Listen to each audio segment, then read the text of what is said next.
You're joining us at a private, invite-only screening of The Disappearance of Share Height. They hated the book. They tried to sabotage it. Keep it down. It sold like hotcakes. It's the 30th best-selling book of all time. How can you shut somebody like this up? Share Height was this wonderful creature, very striking, very beautiful. But her real interest was more intellectually advanced. If you wanted to write about sex, you would just make men totally crazy. She was criticized by some of the reviewers.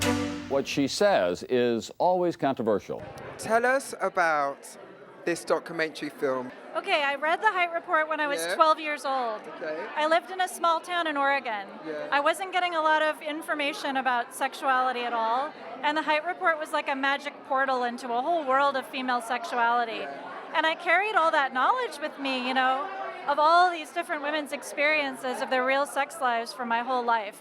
So the story in the film is of Share Height, how she did the work, this extraordinary human being that she was, but also the cultural reaction to her work and the vicious backlash that kind of pushed her out of the country and caused us to forget her. Height Report gave voice to people who never had a voice, to experiences thousands of women never even discussed before. This is going to lead to real changes in sex between men and women. Is there any danger in that? Equality doesn't seem dangerous to me. I mean, I think in the film you can see the seeds of some of the forces that have caused us to go back building. You know, you see the amassing of the political force of the Christian right.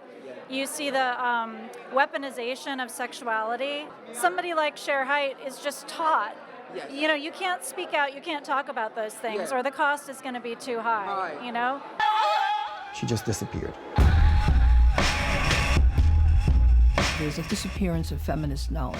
Century after century, decade after decade. Well, who is she? You've got to be kidding me. I don't hear people talking about it anymore. Just find it troublesome that younger women will have to fight the same battles over again. What did you learn from her? I learned that it's okay to be uncompromising about your own femininity and aspects of yourself that the culture tries to tell you you can't express, because if you do, you're not going to be taken seriously. You're going to be hit with a double standard. But I think that, you know, even though she did suffer for that in her time, and she did, I think she and other women helped to pave the way. And what I love is that younger generations of women are embracing Share as an icon of just like, be yourself, you know? Gender is a construct, you can play with it, you can do what you want. And you can own your own sexuality and be a sexual person. So I personally had to unpack a lot of internalized crap, you know, that I grew up with in the making of the film, and now in the sharing of it with other people.